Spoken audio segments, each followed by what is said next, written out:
Hello नमस्कार दोस्तों, मैं हूं अजय निषाद। हिंदी नाथ यूट्यूब चैनल पर आप सभी का स्वागत है। जिसका आप लोगों को बेसब्री से इंतज़ार था वो चीज़ आ गया है आपके सामने। मैं लेकर आया हूं 125 प्रश्नों का एक प्रैक्टिस सेट मॉडल पेपर, जो यूपी टीजीटी पीजीटी के लिए बेहद ज़रूरी है। इसमें 125 प्रश्न होंगे, जिसमें हिंदी साहित्य, हिंदी व्याकरण और संस्कृत साहित्य के भी क्वेश्चन होंगे, जो यूपी टीजीटी पीजीटी के सिलेबस से बिल्कुल मैच करता है। बता दें, इसका एक्सप्लेनेशन भी करेंगे हम 125 प्रश्नों का एक साथ। इसके पहले हम 86 वीडियो इस प्रकार का बना चुके हैं, जिसमें 150 प्रश्न हैं और उसका फुल जिसमें 125 प्रश्न हैं, जिसका फुल एक्सप्लेनेशन आपको हम दिए हैं। इसी चैनल पर आपको मिल जाएगा। ये है 87वां और इसमें हम करने वाले हैं पूरा फुल प्रैक्टिस, ठीक ना। यूपी टीजीटी पीजीटी जहाँ पर भी हिंदी साहित्य का इतिहास या यूपी टीजीटी पीजीटी के सिलेबस से जो भी मैच करता है, चाहे एकलव्य विद्यालय हो, हाँ कुछ ऐसे क्वेश्चन इसमें मिलेंगे जो एकलव्य विद्यालय के सिलेबस से मैच नहीं करेंगे, लेकिन काफ़ी कुछ ऐसा है जो मैच करेगा।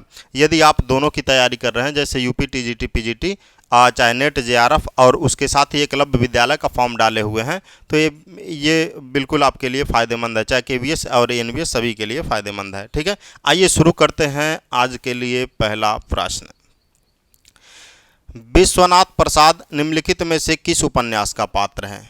विश्वनाथ प्रसाद जो है ये किस उपन्यास का पात्र है, ठीक है ना। यह एक पात्र है, ध्यान रहे। बता दें हम आपको, मैला आंचल जो है ये फणीश्वरनाथ रेणु की रचना है। किसकी रचना है? फणीश्वरनाथ रेणु की रचना है। और मैला आंचल के ये क्या हैं? पात्र हैं। कौन? विश्वनाथ प्रसाद मिश्र। विश्वनाथ प्रसाद जो हैं, मिश्र नहीं है, सॉरी, विश्वनाथ प्रसाद एक तहसीलदार होते हैं।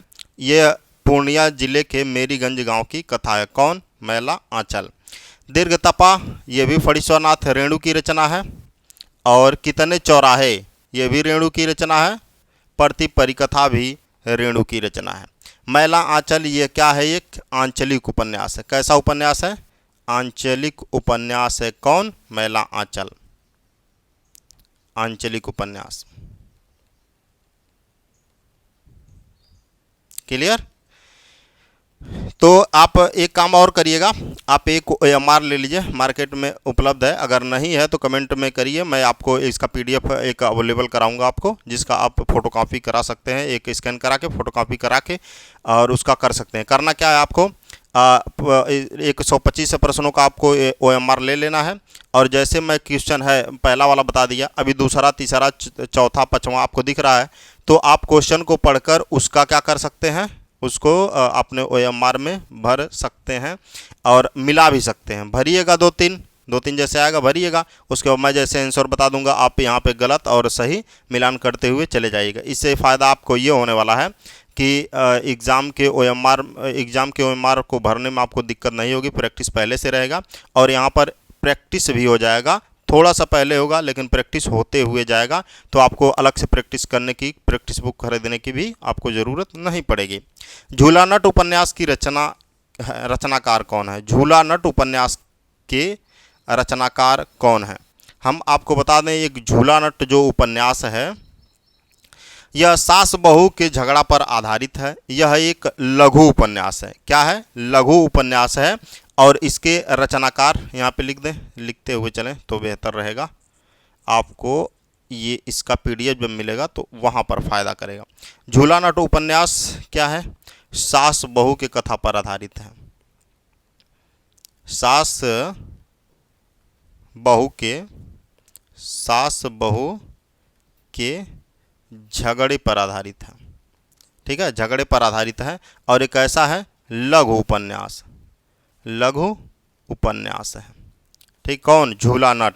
और बता दें, झूला नट का जो पहला पंक्ति है तो उसकी माँ कहती है, किसकी माँ कहती है? एक मोहन की माँ कहती है, ओ नहीं, बालकिशन की माँ कहती है, सॉरी। वो बालकिशन जागरे, ये क्वेश्चन पूछा गया है नेट जेआरएफ में। तो ये पहली पंक्ति है, ओ बालकिशना जाग रे, ठीक ना। मैत्रीपुष्पा की ये रचना है। कौन सा? झूला नट। क्लियर?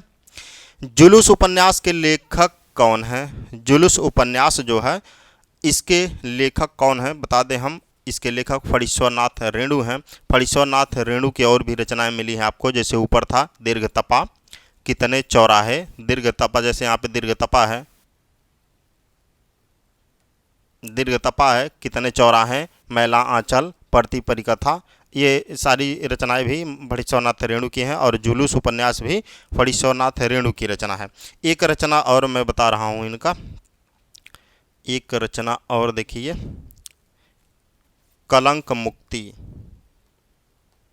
कलंक मुक्ति। तो कलंक मुक्ति किसकी रचना है? फणीश्वरनाथ रेणु की रचना। क्लियर।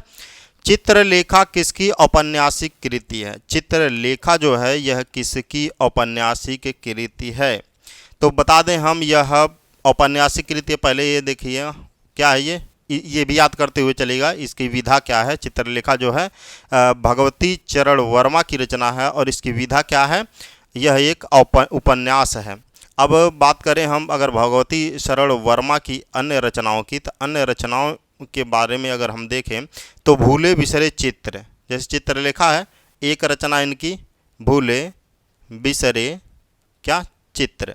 अगर मैं लिखता जाऊं तो वीडियो बहुत लंबा होगा, ठीक ना। तो आप जब इसका मतलब नोट बनाएं या जो भी करें आप, तो इसको आप याद करें सुन के, वो बेहतर रहेगा, क्योंकि मैं पूरा लिखूंगा तो बहुत ज़्यादा समय लगेगा। टेढ़े मेढ़े रास्ते भी है, टेढ़े मेढ़े रास्ते, टेढ़े मेढ़े रास्ते किसकी रचना है भैया? तो भगवती चरण वर्मा की रचना है।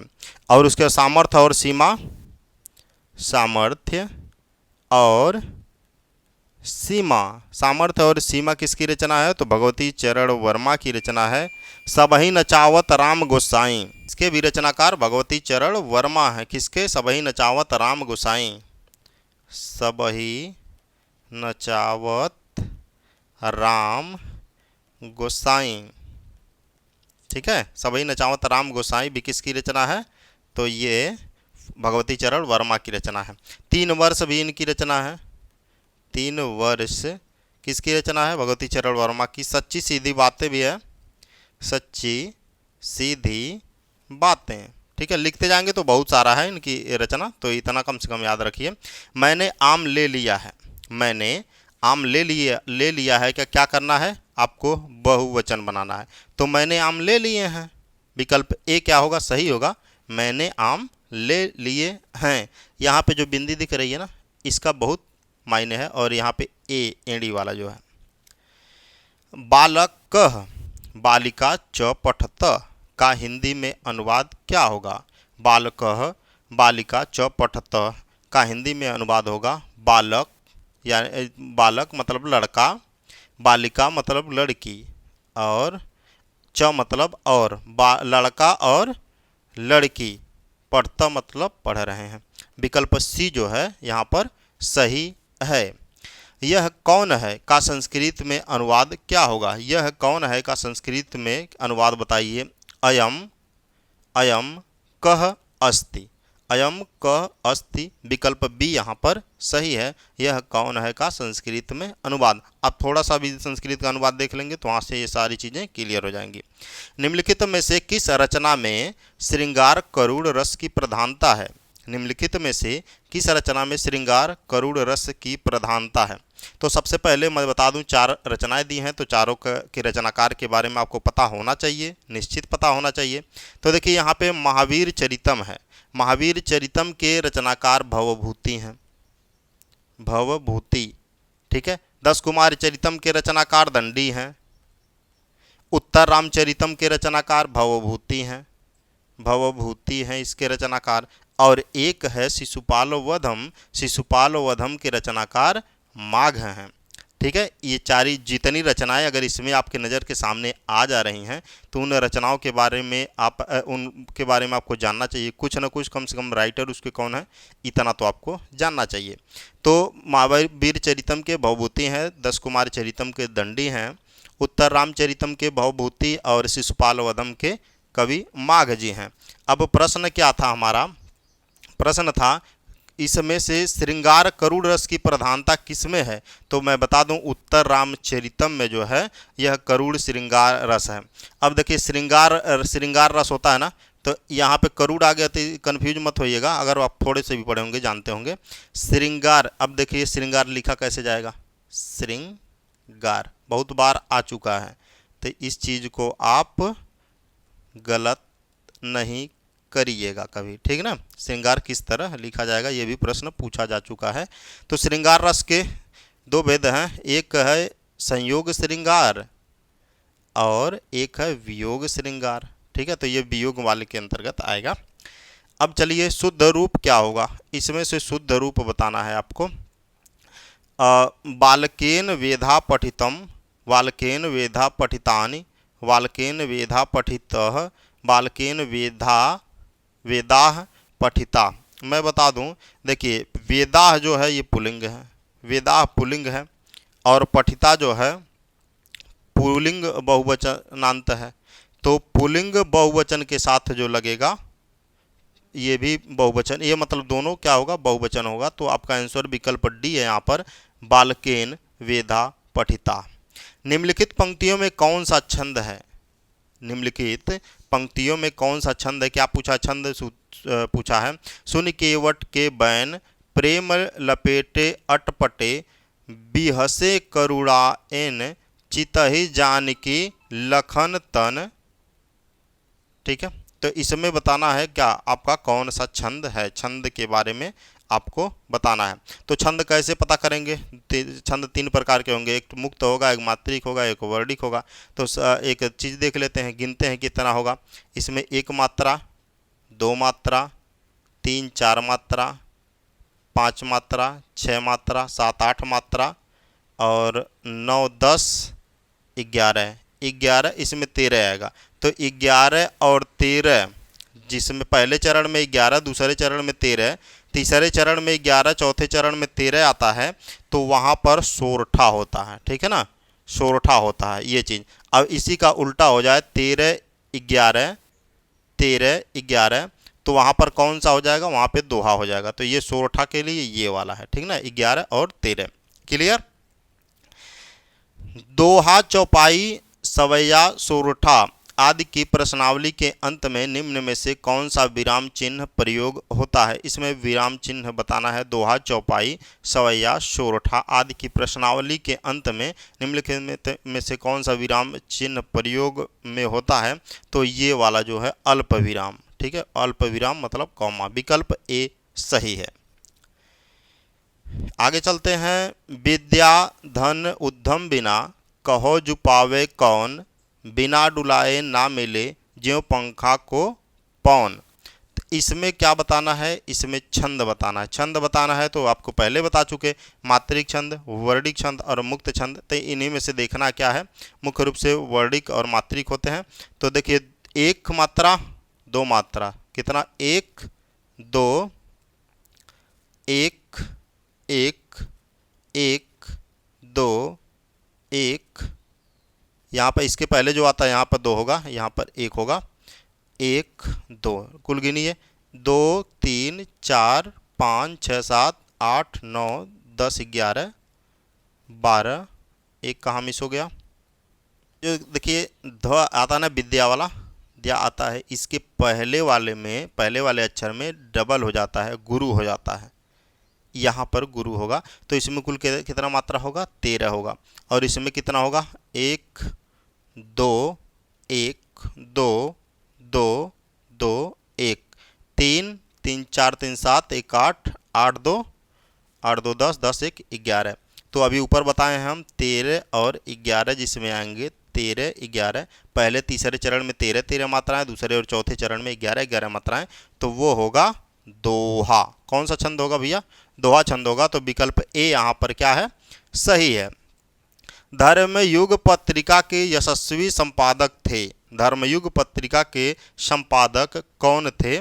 तो बता दें इसका प्रकाशन होता था जो, ये मुंबई से होता था, मुंबई से, मुंबई जानते हैं महाराष्ट्र में है। और मुंबई से क्या हुआ, प्रकाशित हुआ, और किसने किया, टाइम्स ऑफ इंडिया ग्रुप ने, टाइम्स ऑफ इंडिया ग्रुप ने, ठीक ना, इसका क्या किया, संपादन करवाया। अब हुआ कब था ये, तो 1951 में हुआ था। और ये संपादक कौन थे, धर्मवीर भारती थे। यहाँ तक क्लियर। और एक चीज़ और इसमें जान लीजिए, कैसी थी, साप्ताहिक थी। ठीक है, इससे ज़्यादा क्या जानेंगे, साप्ताहिक थी। और बालकृष्ण भट्ट द्वारा संपादित पत्रिका का नाम बताइए। बालकृष्ण भट्ट द्वारा जो संपादित पत्रिका है उसका नाम बताइए। वहाँ जाने से पहले हम सभी विकल्पों को देख लेते हैं कि इसका क्या होगा। ब्राह्मण पत्रिका का जो संपादन किया था प्रताप नारायण मिश्र ने। प्रताप, थोड़ा बड़ा कर लेते हैं, प्रताप नारायण मिश्र। क्लियर, प्रताप नारायण मिश्र।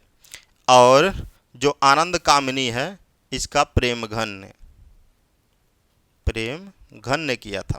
और ये कब किया था, 1881 में किया था। कहाँ से निकला था ये, मिर्ज़ापुर से निकला था। ठीक ना, मिर्ज़ापुर से ये निकला था। कौन, आनंद कामिनी। उसके बाद हिंदी प्रदीप जो है, हिंदी प्रतीक, यह मासिक पत्रिका थी। कैसी पत्रिका भैया, मासिक पत्रिका थी।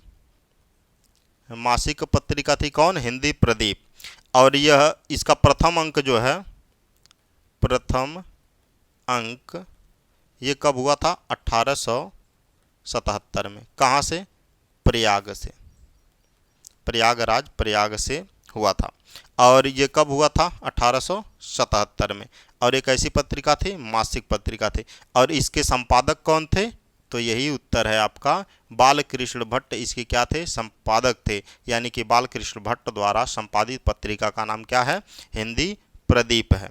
ठीक है। और इसका विमोचन किसने किया था, विमोचन किसने किया, तो भारतेंदु हरिश्चंद्र ने किया। भारतेंदु हरिश्चंद्र ने, ठीक ना, किसका, हिंदी प्रदीप का।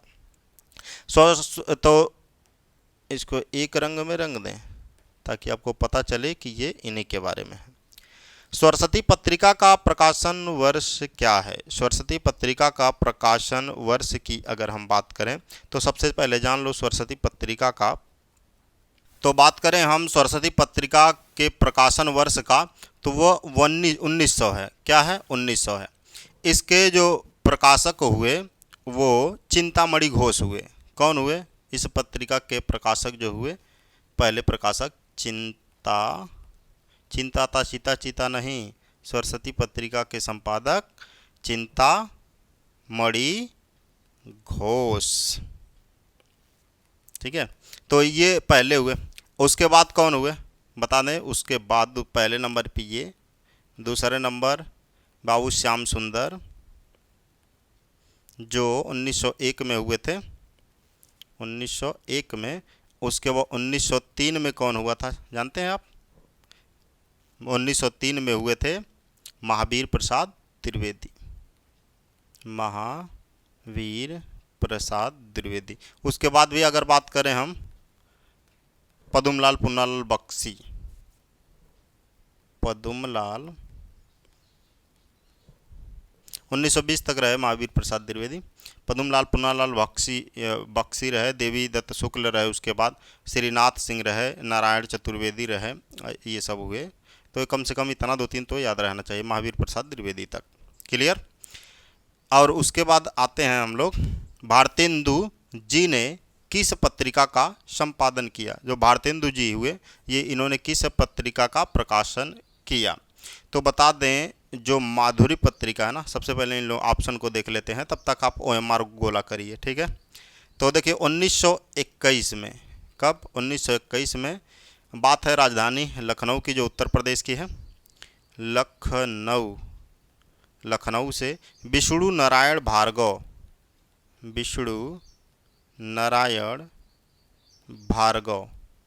ये माधुरी पत्रिका के क्या हुए, संपादक हुए, प्रकाशक हुए। क्या हुए, प्रकाशक। क्लियर। उसके बाद मर्यादा पत्रिका जो निकलती है 1909 में, कहाँ से, प्रयाग से। कहाँ से, प्रयाग से। और कौन होते हैं, कृष्णकांत मालवीय। कृष्णकांत मालवीय इसके क्या होते हैं? प्रकाशक होते हैं। क्लियर।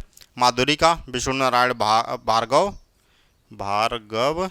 उसके बाद मर्यादा के कृष्णकांत मालवीय। सरस्वती पत्रिका का आप जान गए ऊपर। और कवि वचन सुधा के जो हैं भारतेंदु हरिश्चंद्र जी हैं। तो कब ये 1867 ईस्वी में इसका इसका संपादन किसने किया? भारतेंदु हरिश्चंद्र जी ने। क्लियर। अयाधि संधि है। अब अयाधि संधि भी आपको बताना पड़े तो आप यानी कि पहले से पढ़े हुए नहीं हैं, और यदि आप नए हैं तो मैं बता दे रहा हूँ। जो स्वर संधि, व्यंजन संधि होता है और विसर्ग संधि होता है।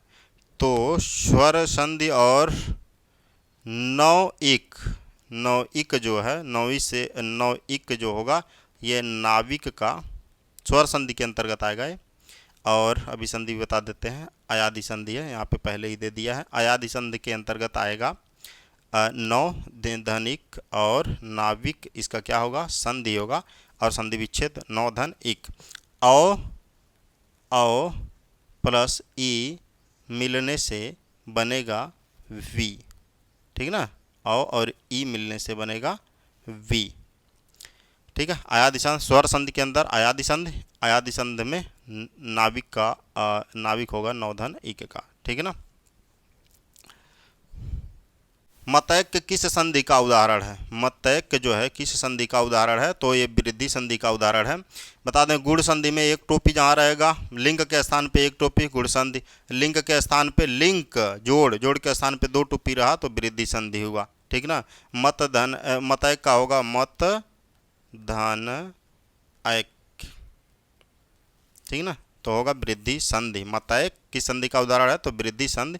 मत धन ऐक्य इसका संधि विच्छेद होगा। सरासर में कौन सा समास है? सरासर में कौन सा समास है? जब भी एक शब्द की आवृत्ति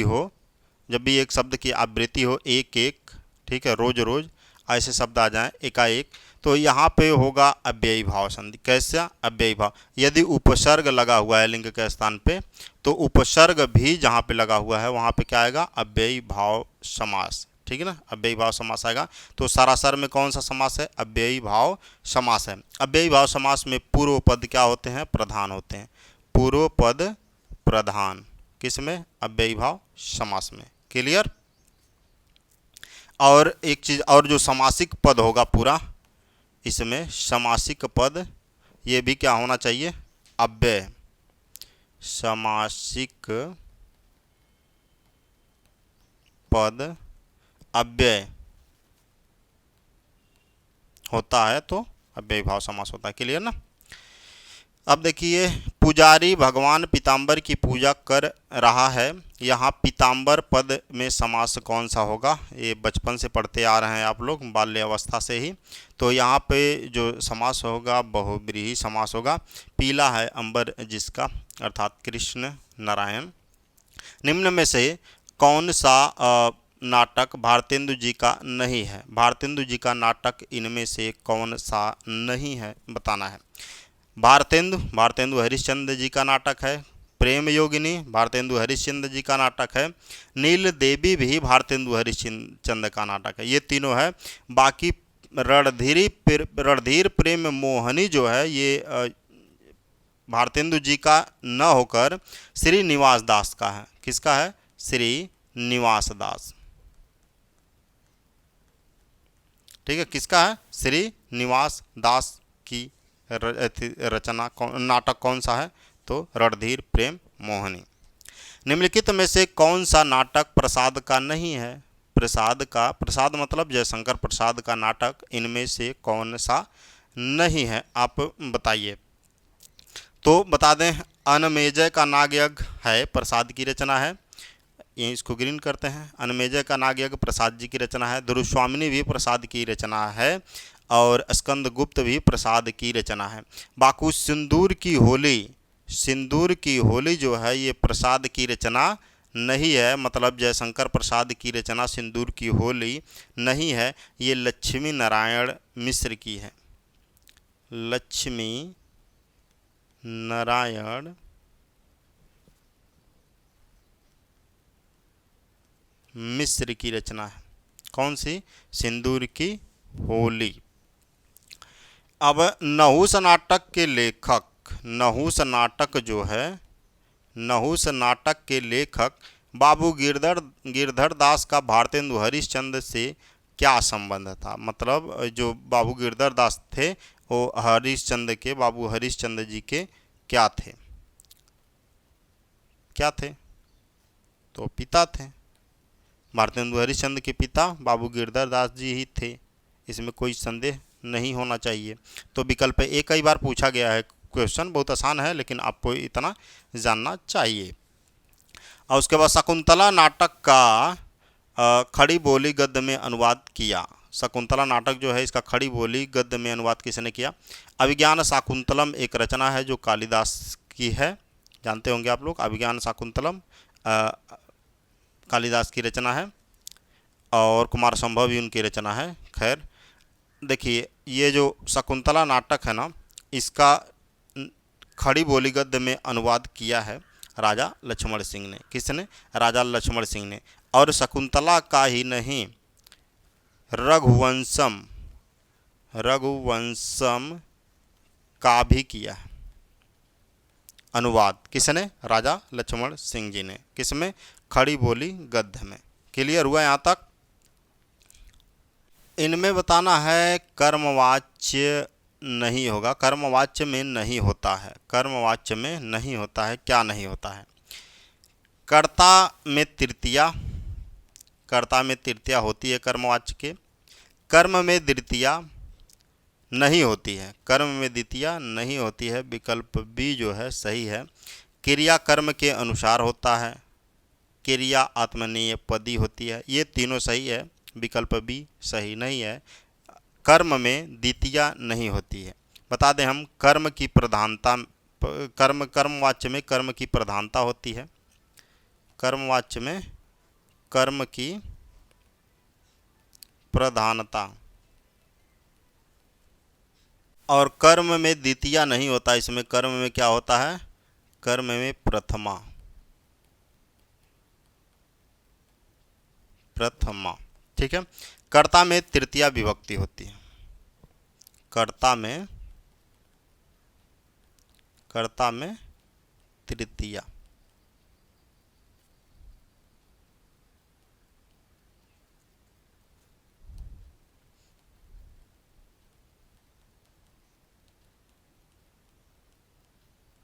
क्लियर? तो जो कर्मवाच्य में क्या होता है? कर्ता में तृतीया, यहाँ पे लिखा है क्रिया कर्म के अनुसार, और क्रियात्मनेय पदी, कर्म में प्रथमा, इसमें कर्म की प्रधानता होती है। यहाँ तक क्लियर? और चतुर्थ विभक्ति नहीं होती। किसमें चतुर्थ विभक्ति नहीं होती? पता, नमः के योग में चतुर्थ विभक्ति होती है, आप लोग संस्कृत पढ़े होंगे तो जानते होंगे। कर्म में चतुर्थ विभक्ति होती है। ठीक है। जिस पर क्रोध किया जाए, इसमें भी चतुर्थ विभक्ति होती है। अलम समर्थ अर्थ में भी चतुर्थी विभक्त होती है। लेकिन जिससे रक्षा की जाए, इसमें कौन सी विभक्ति होती है? तो पंचमी। कौन सी विभक्ति? पंचमी विभक्ति होती है। जिसमें भय, रक्षा की जाए, तो वहाँ पर क्या होता है? चतुर्थ विभक्त पंचमी विभक्त होता है, न कि चतुर्थ। निम्नलिखित पंक्तियों में छंद का चयन कीजिए। छंद का चयन करना है। नील सरोरुह श्याम, तरुण अरुण वारिज नयन, करऊ सो मम उस धाम, सदा और सागर शयन। इसमें बताना है आपको कि कौन सा छंद है। तो क्या करेंगे? सबसे पहले आप मात्रा देखेंगे, उसके वर्ड देखेंगे, इतना देखना जरूरी है। मात्रा देखिए यहाँ पे 2, 1, लघु, गुरु, लघु, लघु, उसके बाद गुरु, लघु, तो कितना हुआ? 1, उसके बाद 2, 3, 4, 5, 6, 7, 8, 9, 10, 11। पहले में क्या हुआ? 11 संकेत मिल गया ना, सोरठा होगा। उसके बाद देख लेते हैं यहाँ पे लघु, लघु, लघु, लघु, लघु, लघु, गुरु, लघु, लघु, लघु, लघु, लघु, 1, 2, 3, 4, 5, 6, 7, 8, 9, 10, 11, 12, 13। 11 और 13 आएगा, जिसमें क्या होगा 11 और 13, पहले चरण में 11-11 मात्राएं, दूसरे चरण में 13-13 मात्राएं, ऐसे में सोरठा होता है। अगर इसी का उल्टा हो, पहले चरण में 13-13 मात्राएं, दूसरे चरण में 11-11 मात्राएं, तो वहाँ पे दोहा होता है। क्लियर। अब दीर्घ का वर्ण विच्छेद करना है आपको। दीर्घ का वर्ण विच्छेद करिए तो देखिए इसमें पहले क्या है, द है, अब वो आधा द है, द में क्या है, आधा द है। उसके बाद री है, री से ऋषि वाला क्या है, री है। उसके बाद क्या मिलेगा आपको, अ मिलेगा, क्या मिलेगा, नहीं मात्र देखिए स्वर तो यही हो गया, अ कहाँ से आएगा इसमें। और उसके बाद क्या मिलेगा आपको, ग मिलेगा, वो आधा मिलेगा। उसके बाद ग के आगे क्या लगा हुआ, अ लगा हुआ। तो ये देखिए दीर्घ का क्या होगा, वर्ण विच्छेद होगा। यहाँ तक क्लियर। क्लियर, विकल्प ए यहाँ पर सही होगा। अगर मान लीजिए विच्छेद है ना, आप इसी को करना हो आपको वर्ण विच्छेद, ठीक है, विच्छेद का, तो सबसे पहले यहाँ पे कॉल क्या लगा है, वो लगा है वो आधा। उसके बाद छोटी ई लगा हुआ है, उसके बाद च लगा हुआ है वो आधा, उसके बाद छ लगा हुआ है वो आधा, उसके बाद ए का मात्रा है, उसके बाद द है वो आधा, उसके बाद अ है वो पूरा। ठीक है, तो ये जो हुआ क्या है, विच्छेद का विच्छेद का वर्ण विच्छेद ये वाला होगा जो नीचे लिखे हुए हैं। क्लियर यहाँ तक। अब उसका चारण साहित्य किस साहित्य का दूसरा नाम है, अगर पढ़ रहे होंगे तो काफ़ी 20-25 दिन से मैं क्लास ले रहा हूँ रेगुलर, जिसमें हिंदी साहित्य का इतिहास को शुरू से लेकर 0 लेवल से लेकर कवर कर रहा हूँ उसमें। और शुरू से एकदम बिल्कुल, जो नए होंगे उनके लिए भी, जो पुराने होंगे उनके लिए। पुराने के लिए किस लिए, क्योंकि रिवीजन हो जाएगा और मैं काफ़ी डीपली उसमें जा रहा हूँ, एकदम विस्तृत अध्ययन। शायद इसमें से कहीं से बाहर से आए क्वेश्चन आपका, तो उसको भी आप पढ़ लीजिए, तो ये सारी चीज़ें आपके लिए आसान हो जाएंगी। तो जो चारण साहित्य वो रासो साहित्य के लिए प्रयुक्त हुआ है। क्लियर। और रासो साहित्य में जो है वीर रस की प्रधानता है। इसमें क्या है, वीर रस की प्रधानता है, किसमें, रासो साहित्य में। मैथिली मैथिली हिंदी में रचित गद्य की पहली पुस्तक, मैथिली और हिंदी में रचित गद्य की पहली पुस्तक का नाम है, तो ये नाम है वर्ण रत्नाकर। वर्ण रत्नाकर किसकी रचना है, ज्योतिश्वर ठाकुर की, ज्योतिश्वर ठाकुर की रचना है। ठीक है ना, कौन सी, वर्ण रत्नाकर। उक्त व्यक्ति प्रकरण की अगर हम बात करें तो ये है दामोदर शर्मा का, दामोदर शर्मा की रचना है। कौन सी, उक्त व्यक्ति प्रकरण। राउरवेल मतलब रोड़ा कवि की रचना है राउरवेल। अब बसंत विलास किसकी रचना है, तो महाकवि बालचंद की रचना है। ठीक ना, तो इससे ज़्यादा कहाँ जानेंगे, इससे ज़्यादा अगर जानना है तो आपको जानिए कि ये जो मैथिली भाषा है ये हिंदी की उपबोली है। अब हिंदी में कुल कितनी बोलियाँ, मतलब कितने तरह की भाषा हैं, 5। अब 5 में से एक है बिहारी हिंदी। अब बिहारी हिंदी जो है, बिहारी हिंदी में आएगा एक ठो मैथिली और एक ठो आ जाएगा भोजपुरी, जिस क्षेत्र से हम आते हैं भोजपुरी, और तीसरा है मगही। ठीक ना, मैथिली, भोजपुरी और मगही, ये तीनों हैं किसके अंदर, बिहारी हिंदी के अंतर्गत आती हैं। ठीक है। और बताए नहीं हम, ये जो मैथिली में सबसे जो मैथिली कोकिला के नाम से जाना जाता है जिनको, वो हैं विद्यापति, जिनका क्लास आज आज दिनांक 16 को शायद वो क्लास पब्लिश हो जाए आपके सामने। 16 नहीं तो 17 को हो जाएगा। और उनके बारे में एक क्लास आप देखिएगा, कोई क्वेश्चन वहाँ से बाहर नहीं पूछा होगा। निम्न में से आचार्य मम्मट की रचना कौन सी है। आचार्य मम्मट की बात करें अगर हम, तो उनकी रचना है काव्य प्रकाश। काव्य प्रकाश किसकी रचना है, मम्मट की रचना है। अब काव्य प्रकाश तो मम्मट की रचना हो गई, बाकी व्यक्ति विवेक किसकी रचना है। व्यक्ति विवेक की अगर हम बात करें तो ये महिम भट्ट की रचना है। किसकी रचना है? महिम भट्ट की।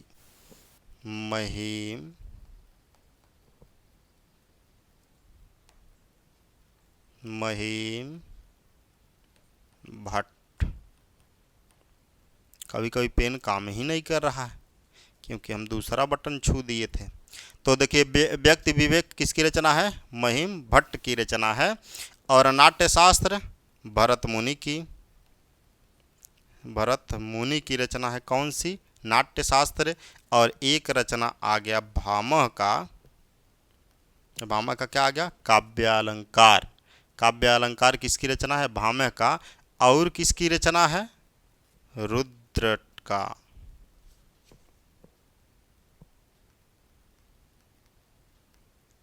निम्नलिखित में से कौन सा शब्दालंकार नहीं है? अलंकार जानते हैं आप, बहुत प्रकार का है। अलंकार का प्रकार का शब्दा है, अर्था है, ये तो जानते ही हैं। लेकिन उसमें जाएंगे तो बहुत 250-250 200 अलंकारों का जिक्र है। तो अभी के लिए हम बता दें आपको शब्दा अलंकार इसमें से कौन नहीं है, सिर्फ इतना आपको बताना है। तो देखिए, उपमा जो है ये शब्दा अलंकार नहीं है। ये कौन सा अलंकार है? अर्था अलंकार है। कौन सा? उपमा। बाकी श्लेष, विप्सा और वक्रोक्ति जो है ये शब्दा अलंकार है। अब उपमा अर्थालंकार है, तो उपमा के अलावा कौन है? उपमा के अलावा अगर हम बात करें तो है यमक। कौन सा? यमक। अनुप्रास। शब्दालंकार नहीं है।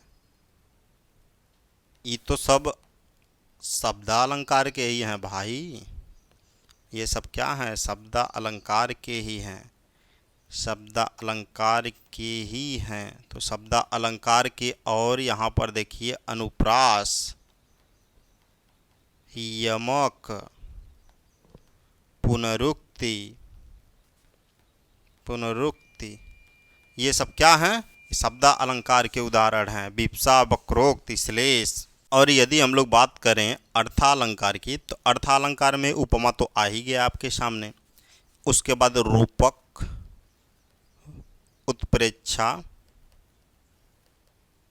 उत्प्रेक्षा, अतिशयोक्ति, ठीक है, दृष्टांत, मानवीकरण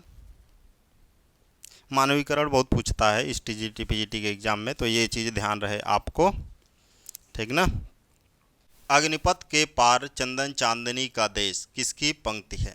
जो अग्निपथ के पार चंदन चांदनी का देश, यह पंक्ति किसकी है? तो बता दें, 4 विकल्प आपके सामने यहाँ पर भी हैं और एग्ज़ाम में भी रहेंगे।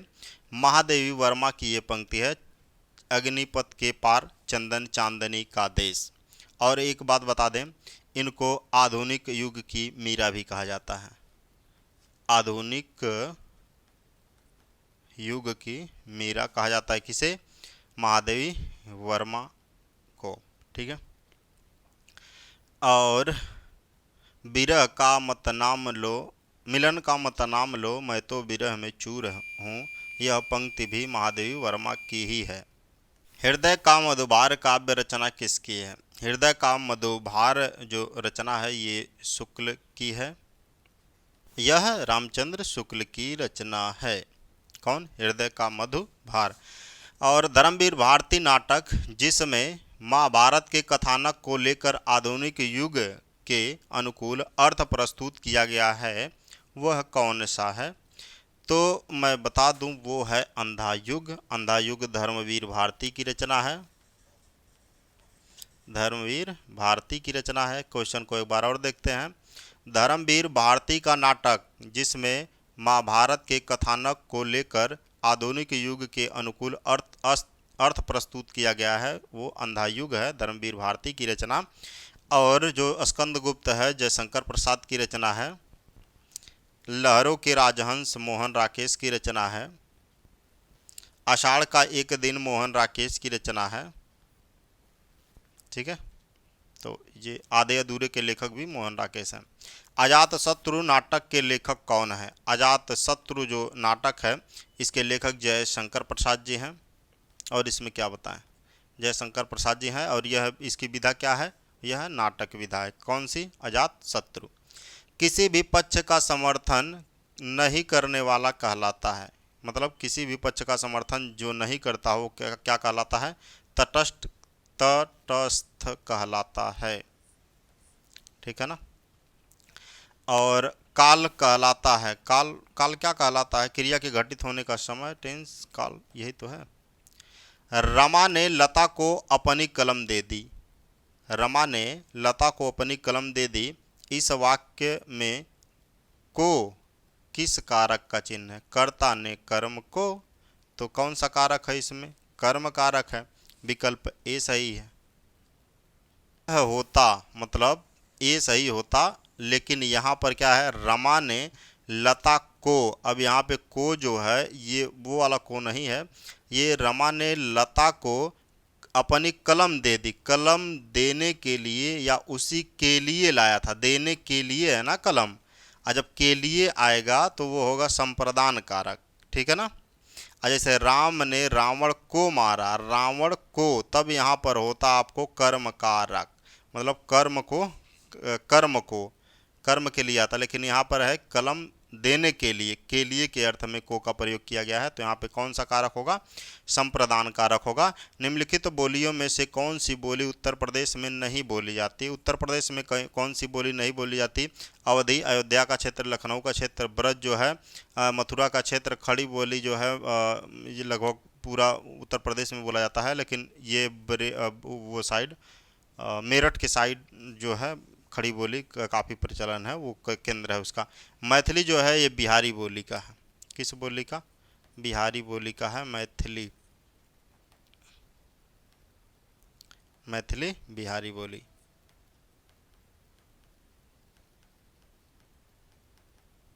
और इसमें कौन कौन आएगा? मैं ऊपर अभी बता चुका हूँ आपको, भोजपुरी भी आएगा, मगही भी आएगा बिहारी बोली के अंतर्गत। प्राचीन भारतीय लिपियों में खाली स्थान है। लिपि सर्वश्रेष्ठ मानी गई है। कौन सी लिपि सर्वश्रेष्ठ मानी गई है? तो ब्राह्मी लिपि है जो ये सर्वश्रेष्ठ मानी गई है। मैथिली, भोजपुरी और मगही, मैथिली, भोजपुरी और मगही बोलियां कहाँ आती हैं? अभी देखिए, ये अभी बताए हैं हम, यहाँ पे देखिए ऊपर, ये किस बिहारी हिंदी के अंतर्गत आती हैं, तो 3 बार बता चुके इसी क्लास में। प्रयोगवाद का जन्म छायावाद और किसकी रूढ़ियों की प्रतिक्रिया में हुआ? जो प्रयोगवाद का जन्म है छायावाद और किसकी रूढ़ियों की प्रतिक्रिया में हुआ, तो वो प्रगतिवाद है। विकल्प सी सही है। 8 भागों में प्रेमचंद की कहानियाँ किस नाम से संकलित हैं? 8 भागों में प्रेमचंद की कहानियाँ है जो, वह किस नाम से संकलित हैं? तो उसका नाम है मानसरोवर। मानसरोवर है। विकल्प ए सही है। नमक का दरोगा इनकी रचना है। किसकी? प्रेमचंद की। 11 वर्ष का समय के लेखक कहानी है ये, 11 वर्ष का समय। इसके रचनाकार कौन है? तो आचार्य रामचंद्र शुक्ल जी हैं। विकल्प ए सही है। इतना आपको जानना चाहिए। और प्रसाद की गुंडा कहानी में, प्रसाद की कहानी है गुंडा कहानी में इतिहास के किस युग का चित्रण किया गया है? तो ईस्ट इंडिया कंपनी का समय का चित्रण किया गया है। विकल्प डी सही है। जो गुंडा कहानी है इसके रचनाकार जयशंकर प्रसाद जी हैं। जन्म काल के आधार पर निम्नलिखित संत कवियों का सही अनुक्रम बताना है। जन्म काल के आधार पर, अब देखिए ये क्वेश्चन आसान तो ऐसे तो नहीं है, मतलब सीधा आसान इसको नहीं कहा जा सकता, क्योंकि आपको ऐसे क्वेश्चन के लिए सभी की मतलब जन्म दिवस याद होना चाहिए। सभी का नहीं तो कम से कम जो 4 पूछा है तो 4 में से 2 से 3 पता होना चाहिए। 2 से 3 पता होगा तभी आप इसको क्रम में सही से लगा सकते हैं। तो आप, ये थोड़ा सा टफ क्वेश्चन हो गया, नेट जेआरएफ के लेवल का है, असिस्टेंट प्रोफेसर जीआईसी के लेवल का है। तो इसमें बता दें हम, दादू जी का जन्म 1544 में, सबका जन्म देख लेते हैं उसके बाद देख लेंगे। उसके बाद मलुकदास का 1574 में जन्म हुआ। गुरु नानक का जन्म 1469 में हुआ। गुरु नानक का जन्म कब हुआ?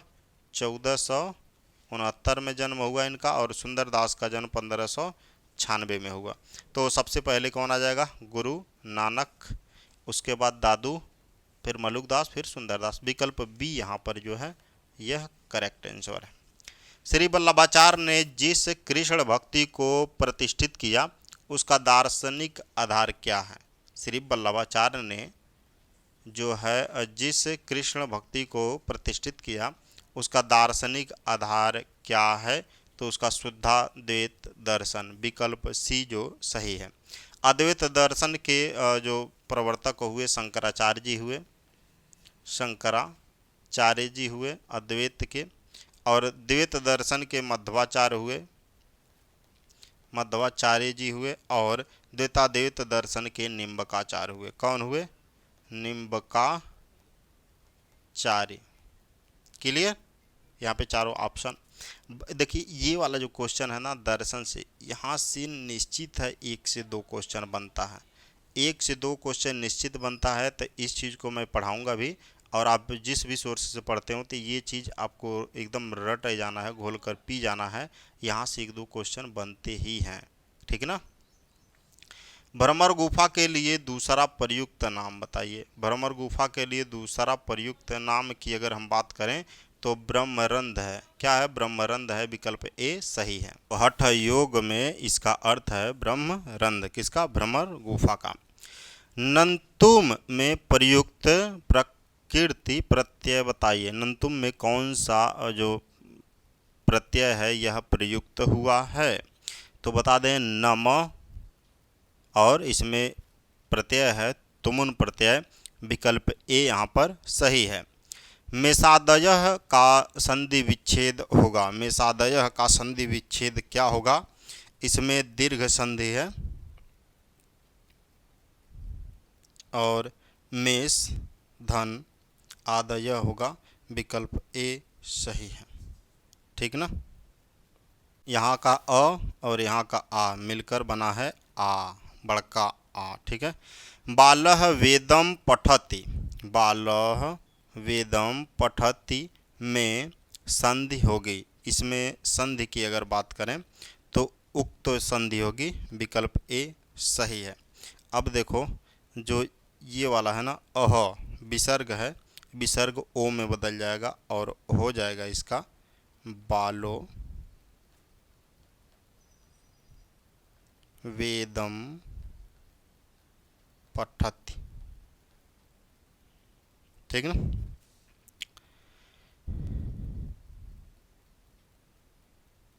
मतलब इस संधि के अनुसार जो विसर्ग है वो ओ में बदल जाएगा। तो यहाँ पर विकल्प ए सही होगा, उक्त संधि है यहाँ पर। निम्नलिखित में से शुद्ध वाक्य है, शुद्ध वाक्य बताइए। गोपाल पदस्य खंज, गोपाल पादेन खंज। देखिए ये सूत्र लगेगा यहाँ पे, जब कोई अंग जो है विकृत, अंग में विकृत होता है तो सूत्र लगता है। संस्कृत का क्वेश्चन है ये। योनांग विकार, योनांग विकार, और इसमें अंगी के जिस अंग में विकार होता है तो वहाँ पर तृतीया विभक्ति होती है। इसके आधार पर गोपालः पादेन खंज, विकल्प बी सही होगा। ब्राह्मण शब्द का सप्तमी एक वचन में रूप होगा। ब्राह्मण शब्द का सप्तमी एक वचन में रूप क्या होगा? तो ब्रह्माणी होगा, ब्रह्माणी, विकल्प सी सही है, ठीक है, ब्रह्माणी होगा। और इसमें जो पहला दूसरा, प्रथमा और दूसरा का द्वितीय वचन में जो होगा ये भी समान होता है। अर्थो ही कन्या परकीया एव, यह किसका कथन है? अर्थो ही कन्या परकीया एव, ये कण्व का कथन है, विकल्प सी सही है। शकुंतला के विदा होते समय मुनि कर्ण ने कहा था ये। और इदन्नम, इदन्नमम रचना किसकी है? ये रचना मैत्रेय पुष्पा की है, विकल्प डी सही है। ऐसे ही एक रचना मुखौटा है, मुखौटा ममता कालिया की रचना है। आवा जो है, आवा चित्रा मुदगल की रचना है। और मनु भंडारी की एक रचना है एक कहानी, यह भी एक कहानी, यह भी इनकी रचना है। रासोचरित काव्य है और उसकी रचना रासक शैली में हुई है। रासोचरित काव्य है और उसकी रचना रासक शैली में हुई है। यह कथन किसका है? तो ये कथन हजारी प्रसाद द्विवेदी का है। विकल्प ए सही है। इन कथनों का जिक्र हम खूब किए हैं। आप जाकर हमारा हिंदी साहित्य का इतिहास 0 लेवल वाला देखिए, वहाँ पे सारी कथन आपको मिल जाएंगे। बाणभट्ट की आत्मकथा। बाणभट्ट की आत्मकथा एक उपन्यास है। यह क्या है? एक उपन्यास है और यह रचा किसने है? हजारी प्रसाद द्विवेदी ने, HP D ने। इनकी कई रचनाएं हैं हजारी प्रसाद द्विवेदी की, जैसे एक पुनर्नवा, मान लीजिए पुनर्नवा, अनामदास का पोथा, अनामदास का पोथा, पोता नहीं पोथा, चारुचंद्र लेख भी इनकी रचना है। चारुचंद्र लेख, चारुचंद्र लेख। कौन सा निबंध संग्रह डॉक्टर नागेंद्र का नहीं है? यहाँ पे नहीं जब कहीं भी आया आप उसको गोला करिए या मार्क करिए किसी भी तरह। निबंध संग्रह में डॉक्टर नागेंद्र का नहीं है, वह कौन है? तो बता दें, विचार और अनुभूति, विचार और विवेचन, विचार और विश्लेषण, ये तीनों रचनाएं जो हैं ये डॉक्टर नागेंद्र जी का है। विचार के क्षण डॉक्टर नागेंद्र का नहीं है। तो यहाँ पर विकल्प डी जो है सही है। विजयेंद्र स्नातक का है, विजयेंद्र स्नातक। कौन? विचार के क्षण जो निबंध संग्रह है वह किसका है? विजयेंद्र स्नातक। इनका एक और है, चिंतन के क्षण। चिंतन के क्षण भी जो है विजयेंद्र स्नातक की जो निबंध संग्रह है। निर्मल वर्मा का यात्रा स्मरण चीड़ों पर चांदनी आधारित है। चीड़ों पर चांदनी इन्होंने कब लिखा, किस पर आधारित है? बस ये आपसे पूछ रहा है। तो मैं बता दूं, चीड़ों पर चांदनी यूरोप प्रवास के समय, मतलब यूरोप प्रवास पर आधारित है और यह निर्मल वर्मा का यात्रा संस्मरण है। निम्नलिखित में से कौन स्वरस्वती पत्रिका के संपादक नहीं रहे? नहीं को तुरंत गोला करिए। स्वरस्वती पत्रिका के संपादक कौन नहीं रहे? महावीर प्रसाद द्विवेदी रहे, श्याम सुंदर दास भी रहे, इतना तो अभी आपको थोड़ी देर पहले बताए हैं। श्री नारायण चतुर्वेदी भी रहे, लास्ट में उनका नाम हम लिए थे। शांति प्रिय द्विवेदी नहीं रहे। विकल्प डी सही है। नहीं रहे का मतलब स्वर्गवास हो गया, वो भी सही है, नहीं रहे। और यहाँ पर सही है कि सरस्वती पत्रिका के संपादकों में शांति प्रिय द्विवेदी नहीं रहे। 1903 में महावीर प्रसाद द्विवेदी, 1901 में श्याम सुंदर दास जी हुए। यह का उच्चारण स्थान क्या है? यह का उच्चारण स्थान तालु है, या तालु मतलब तालव्य। विकल्प डी सही है। ओष्ठ प फ ब भ द दंत वाला होता है, त थ द ध न, मूर्धा होता है, ट ठ ड ढ आड़ा। निम्नलिखित लिखित या निम्नलिखित भाषा में मूल ध्वनियों के लिए जो चिन्ह मान लिए गए हैं, जिन रूप में ये लिखे जाते हैं उसे क्या कहते हैं? लिपि कहते हैं। मूल ध्वनियों को जिस चिन्ह में मान लिया गया उसे लिपि कहते हैं। प फ ब भ म व्यंजन होते हैं। प कहाँ से बोल रहे हैं? ओठ से बोल रहे हैं तो ओष्ठ होगा। विकल्प बी यहाँ पर सही है। है रुंड गिरे गजमुंड गिरे, कटकट अवनी पर सुंड गिरे, लड़ते लड़ते अड़िसुंड गिरे, भूपर है विकल वितुंड गिरे। यह दी गई पंक्तियों में कौन सा रस है? देखिए भयानक रस है, ठीक है। मुंड गिरे, गर्दन गिट गया, हरिशुंड गिरे, कटकट अवनी पर सुंड गिरे, लड़ते लड़ते अरिझुंड गिरे। कितना मतलब भयानक बात इसमें कहा गया है। ये युद्ध स्थल का जिक्र हो रहा है, जब युद्ध होता है उसके बाद क्या क्या होता है। कामरेड का कोट कहानी के लेखक कौन है? कामरेड का कोट जो है इसके लेखक विनोद कुमार शुक्ल जी हैं। कौन है भैया? विनोद कुमार शुक्ल। पेड़ पर कमरा, पेड़ पर कमरा इनकी रचना है। पेड़ पर कमरा ये याद कर लीजिएगा, ठीक है। कामरेड का कोट किसकी रचना है? विनोद कुमार शुक्ल की रचना है। कि यहाँ पर 3 लेखक ऐसे हैं जैसे अखिलेश, सृंजय, ज्ञान रंजन। ये ऐसा लगता नहीं है कि परंपरागत नहीं है, और ये ज़्यादा सुने हुए नहीं हैं, तो इनकी भी रचनाओं को देख लेते हैं कि शायद कहीं मिले या ना मिले आपको। तो देखिए, ये जो अखिलेश हैं, अखिलेश की एक रचना है युक्ति। इनकी एक और रचना है अंधेरा। इनकी एक रचना है आदमी नहीं टूटता। आदमी नहीं टूटता। आदमी नहीं टूटता। इनकी एक रचना है शापग्रस्त। क्या है? शापग्रस्त भी इनकी एक रचना है। ठीक है। और शापग्रस्त है। सृंजय की अगर हम बात करें, इनकी एक रचना है भागदत्त हाथी। भागदत्त हाथी।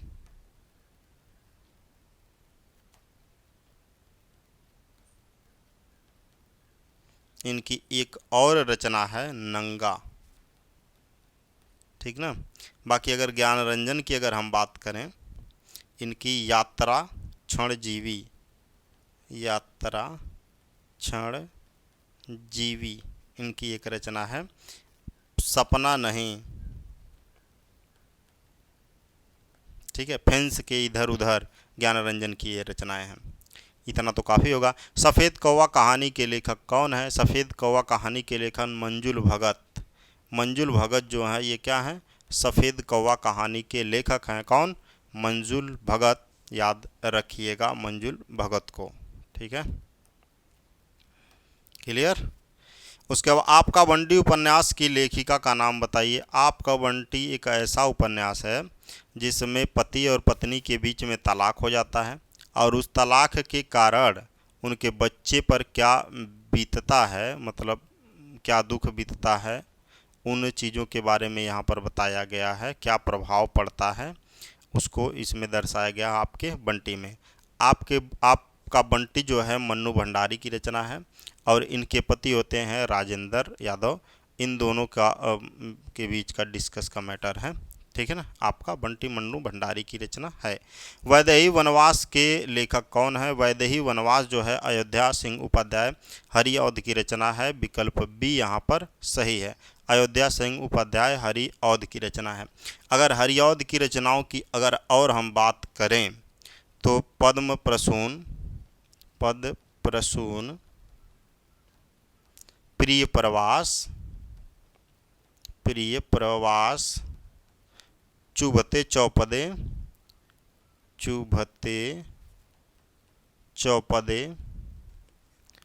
ठीक है, चोखे चौपदे, रस कलश, बहुत सी रचनाएं हैं इनकी। ठीक है ना। तो इतना कम से कम रिवीजन करते रहिए। किस वाक्य में करण कारक परसर्ग का प्रयोग किया गया है? किस वाक्य में करण कारक यानी करण कारक परसर्ग का प्रयोग किया गया है? तो से कहते करण का मतलब क्या होता है? इसका मतलब जो चिन्ह है वो से होता है। से मतलब किसी चीज़ से आप कोई काम कर रहे हैं। बालक पूछे से इसमें से आया नहीं, इसमें आया नहीं, इसमें आया नहीं, इसमें आया है, तो वैसे ही कर सकते हैं। विकल्प डी सही होगा। लेकिन हम नाक से सांस लेते हैं। मैं पेन से लिख रहा हूँ। जब किसी साधन से कोई काम किया जाता है तो वहाँ पर करण कारक का प्रयोग होता है। वर का स्त्रीलिंग वधु होगा। वर वधु सुने होंगे। अब देखिए, वर का स्त्रीलिंग वधु होगा। वधु किस तरह लिखा जाएगा ये भी आपको पता होना चाहिए। कहीं वधु अगर इस तरह लिखा हुआ आ गया, ठीक है, वधु के जगह वहु, जैसे विकल्प ए में है बहू आ गया, ठीक है, तो आप क्या करेंगे? और इसके अलावा अगर वधु लिखा हुआ आ गया तो आप क्या करेंगे? तो इन ऑप्शन को भी ध्यान में देना है कि मतलब और क्या चीज़ हमको इसमें ज़रूरत है। जैसे वर्तनी की दृष्टि भी इसमें डालनी पड़ेगी आपको। ठीक है ना। तो ये जो है क्या है, ये गलत है ये सब। बाकी वधु यहाँ पर विकल्प सी वाला सही है। पत्ती शब्द का बहुवचन रूप कौन सा है? पत्ती का बहुवचन पत्तियाँ होगा। पत्ती का बहुवचन क्या होगा? पत्तियाँ होगा। विकल्प ए सही है। किसके साहित्य को हम सरस्वती और इंदु में जिस प्रयोगात्मक रूप से देखते हैं वही उस साहित्य का असली रूप हो जाता है, तो वह द्विवेदी युग है। कौन सा युग है? द्विवेदी युग। विकल्प बी सही है। सरस्वती पत्रिका का प्रकाशन कहाँ से हुआ था पहली बार? तो प्रयाग से हुआ था। अब यहाँ पे प्रश्न क्या कहा है, एक बार पढ़े, दूसरी बार पढ़ते हैं। जिसके साहित्य को हम सरस्वती और इंदु में जिस प्रयोगात्मक रूप से देखते हैं, वही उस साहित्य का असली रूप मिलता है। वो किस में जिक्र है? सरस्वती और इंदु पत्रिका में। भाग्यवती उपन्यास के लेखक कौन हैं? भाग्यवती उपन्यास के लेखक कौन है भैया? श्रद्धाराम फिल्लौरी। श्रद्धाराम फिल्लौरी हैं। चाहे इनको फिल्लौरी कहिए और चाहे शर्मा कहिए, शरद शर्मा। ठीक है। इनका मूल नाम की अगर हम बात करें, मूल नाम श्रद्धाराम फिल्लौरी, फिल्लौरी, ये इतना जान लीजिए। इन्होंने एक और काम किया है, बहुत ही प्रसिद्ध काम, शायद आपको पता होगा, नहीं पता होगा तो थोड़ा सा मुस्कुरा देंगे आप। जो ये आरती गाया जाता है ना, आरती, ओम जय जगदीश हरे, ओम जय जगदीश हरे, वो इन्होंने लिखा। किसने? श्रद्धाराम फिल्लौरी ने। तो अगर यदि आप कहीं चलता है, मान लीजिए कि कोई है कहीं पे मंदिर में चलता है ओम जय जगदीश हरे, तो ऐसा नहीं है कि बहुत 5000 साल पहले भगवान ने, ईश्वर ने आकर इसको बता दिया था, भगवान ने बताया था, नहीं। ये 400-500 साल, 500 साल पहले की रचनाएं हैं सब।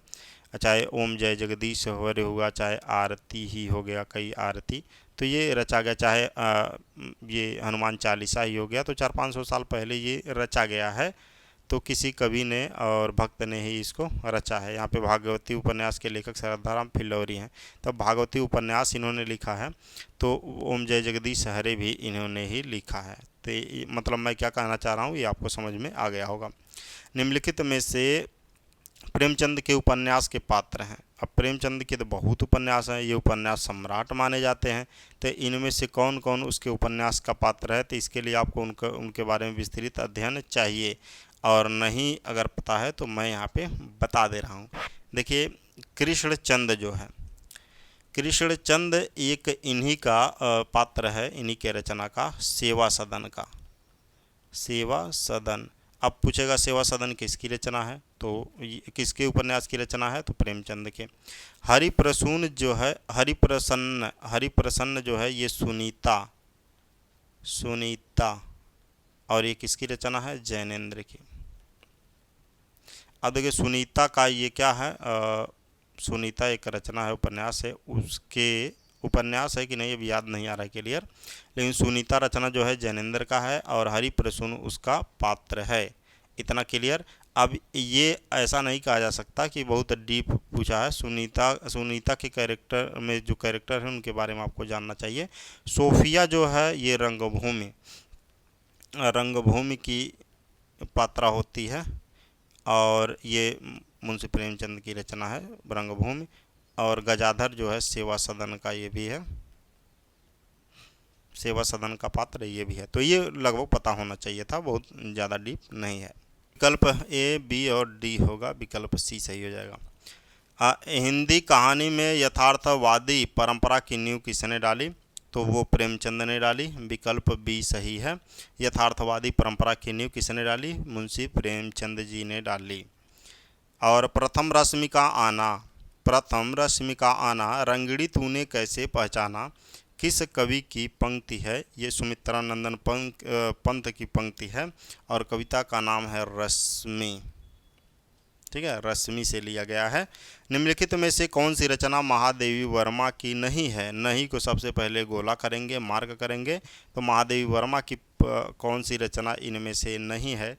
नीरजा है, नीरजा, निहार, रश्मि, ये तीनों रचनाएं हैं।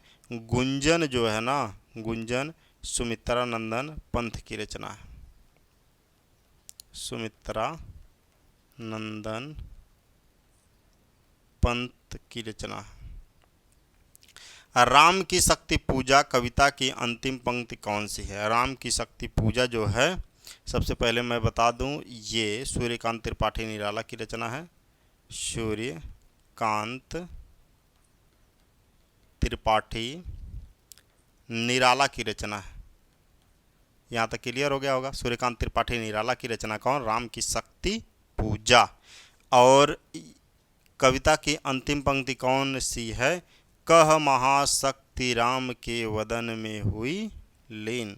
कह महाशक्ति राम के वदन में हुई लीन। ये पंक्ति आप याद कर लीजिए, याद कर लीजिए, अभी रट जाइए। रटना क्या है, 2 बार पढ़िए, याद है राम की शक्ति, क्योंकि ऐसी ही पंक्ति है। निम्नलिखित में से कौन सा कथन असत्य है? असत्य कथन, असत्य को मार्क करिए, इसमें से असत्य कौन है? अब देखिए, पल्लव को प्रकृति का सुकुमार कवि कहा जाता है, तो कौन कहता है नहीं कहा जाता है? मैं भी कहता हूँ कहा जाता है। पल्लव पंथ की रचना है, मैं भी कहता हूँ है। लोकायत महाकाव्य की श्रेणी में आता है, लोकायत महाकाव्य की श्रेणी में आता है, क्या आप जानते हैं? यह सुमित्रानंदन पंथ की रचना है। लोकायतन सुमित्रानंदन पंथ की रचना है। ठीक है, पंथ यहाँ पे भी है, यहाँ पे भी है, यहाँ पे भी गेस लगाकर बता सकते हैं। पंथ भारतेंदु युग के कवि हैं। पंथ जो है भारतेंदु युग के कवि हैं, सही नहीं है। ये छायावादी के कवि हैं। कब किसके हैं? छायावादी के, छायावाद के, छायावादी युग के कवि हैं। इन्हें प्रकृति का सुकुमार कहा जाता है, सुकुमार कहा जाता है। और उसके बाद आगे चलते हैं। निम्नलिखित रचनाओं में से किस रचना के काव्य नायक राम हैं? तो संशय की एक रात, संशय की एक रात यह राम कथा पर आधारित है और इसके रचनाकार नरेश मेहता हैं। नरेश मेहता इसके रचनाकार हैं। किसके भैया? संशय की एक रात के रचनाकार कौन हैं? नरेश मेहता जी हैं। तो संशय मेहता की एक रात नरेश मेहता की रचना है। उसके बाद बात करेंगे हम लोग रश्मि रथी की। रश्मि रथी के रचनाकार रामधारी सिंह दिनकर जी है। रामधारी सिंह दिनकर। कनुप्रिया के रचनाकार धर्मवीर भारती हैं। धर्मवीर भारती जी हैं इसके रचनाकार। विष्णु प्रिया के रचनाकार मैथिली शरण गुप्त, मैथिली शरण गुप्त जी इसके रचनाकार हैं। ठीक है ना, तो चारों रचनाओं के बारे में आपको पता चल गया। तो इस तरह का अगर वीडियो चाहिए आपको तो इस चैनल को सब्सक्राइब करिए और थोड़ा शेयर करिए, हमारा उत्साहवर्धन करिए, ताकि हम और ज़्यादा मेहनत करें और आप लोगों के लिए लगातार वीडियो लाया करें। ठीक है ना। चलिए, निम्नलिखित में से किस कृति के रचनाकार दुष्यंत कुमार हैं? दुष्यंत कुमार किस कृति के रचनाकार हैं?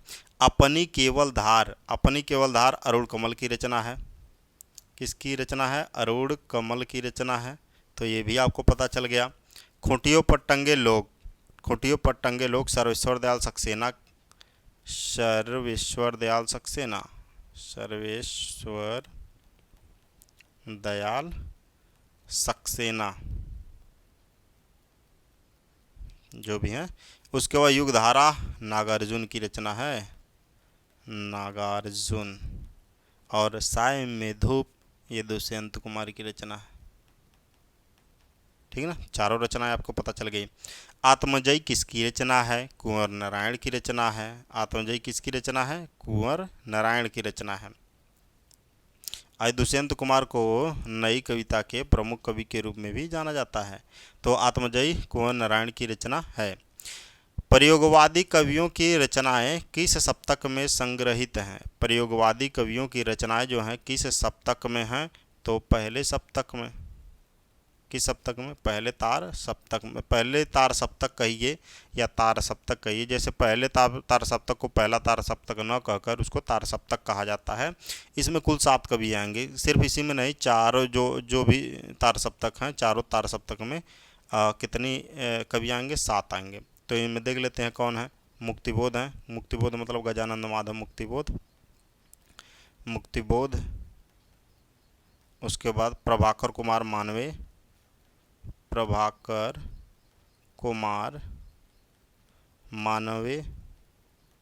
ठीक। नेमीचंद जैन, नेमीचंद जैन। और भरत भूषण अग्रवाल, अग्रवाल, उसके बाद गिरिजा कुमार माथुर, गिरिजा कुमार माथुर, रामविलास शर्मा,